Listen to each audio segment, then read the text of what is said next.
નમસ્કાર, આપ જોઈ રહ્યા છો નેશન પ્લસ ન્યૂઝ. હું છું હિરલ આપની સાથે. વડોદરાનો પોષ અને સતત વિકસતો ભાયલી વિસ્તાર હાલ પ્રદૂષણના ઓછાએ હેઠળ છે.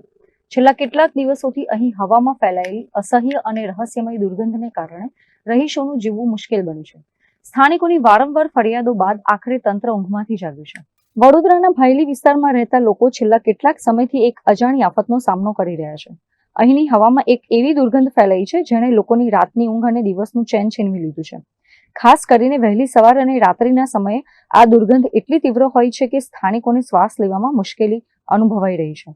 સ્થાનિક રહીશોનો આરોપ છે કે આસપાસના ઔદ્યોગિક એકમો અથવા ગેરકાયદેસર રીતે ઠાલવવામાં આવતા કેમિકલયુક્ત કચરાને કારણે આ સ્થિતિ સર્જાઈ રહી છે. લાંબા સમયથી ચાલી રહેલી આ સમસ્યા અંગે રહીશોએ અનેકવાર રજૂઆતો કરી છતાં તંત્ર મૌન સેવી રહ્યું છે. જો કે વધતા જતા જનરોષને જોતા આખરે ગુજરાત પ્રદૂષણ નિયંત્રણ બોર્ડ એટલે કે જીપીસીબી એક્શન મોડમાં આવ્યું છે. આ છે ને ભાયલી વિસ્તાર છે જે વોર્ડ નંબર 10 માં આવેલો છે. તો અમારા વિસ્તારમાં છેલ્લા થોડા દિવસોથી એવી કમ્પ્લેન હતી કે પ્રદૂષિત હવા કોઈક સ્મેલ છૂટે છે રાતના સમયે, અને એનાથી અમારા વિસ્તારના નાગરિકો ખૂબ પરેશાન હતા. અને તેથી અમારા પાસે કમ્પ્લેન આવી. અમારા પાસે જે કમ્પ્લેન આવી પ્રદૂષિત હવા અંગેની, અમે અમારા વિસ્તારના ધારાસભ્ય છે શ્રી શૈલેષભાઈ સોટ્ટા સાહેબ, એમને અમે જાણ કરી કે સાહેબ એક આ મોટો પ્રશ્ન ઉપસ્થિત થયો છે આપણા વિસ્તારમાં, તો શું કરવું જોઈએ. એટલે માનનીય શૈલેષભાઈ અમને કીધું કે પ્રદૂષણ કંટ્રોલ બોર્ડમાં આપણે જાણ કરવી જોઈએ. અને સાહેબના પ્રયાસોથી ગુજરાત પ્રદૂષણ કંટ્રોલ બોર્ડમાં જાણ કરવામાં આવી.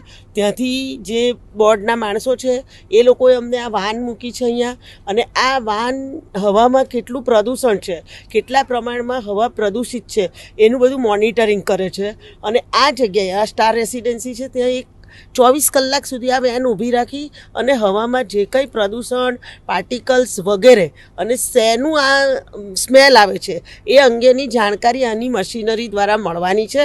અને ત્યાર પછી અમે લોકોને જણાવીશું કે આ શું હતું, શું છે અને આમાં શું થઈ શકે. અને અમારા વિસ્તારના નાગરિકોને અમે આ પ્રદૂષિત હવામાંથી કેવી રીતે છુટકારો મળે એની માટેના અમારા અને અમારા ધારાસભ્યશ્રીના આ પ્રયત્નો અમે કરી રહ્યા છીએ કે વિસ્તારના નાગરિકોને શુદ્ધ વાતાવરણની શુદ્ધ હવા મળે એવા પ્રયાસો વિસ્તારમાં થઈ રહ્યા છે. અત્રે ઉલ્લેખનીય છે કે જીપીસીબીની ટીમ દ્વારા ભાયલી વિસ્તારમાં ખાસ મોનિટરિંગ હાથ ધરવામાં આવ્યું છે. હવાની ગુણવત્તા તપાસવા માટે સેમ્પલ લેવાની પ્રક્રિયા શરૂ કરાઈ છે. આ પ્રદૂષણ ફેલાવનાર અસલી ગુનેગાર કોણ છે અને જીપીસીબી તેમની સામે કેવા કડક પગલાં ભરે છે તે હવે જોવાનું રહેશે. કેમેરામેન નવનીત પરમાર સાથે Chirag Patel, Nation Plus News, Vadodara. સમાચારોના સતત અપડેટ મેળવવા માટે અમારી નેશન પ્લસ ન્યૂઝની યુટ્યુબ ચેનલને સબસ્ક્રાઇબ કરો, બેલ આઇકન દબાવો અને જોડાયેલા રહો ફેસબુક, ઇન્સ્ટાગ્રામ અને ટ્વિટર પર.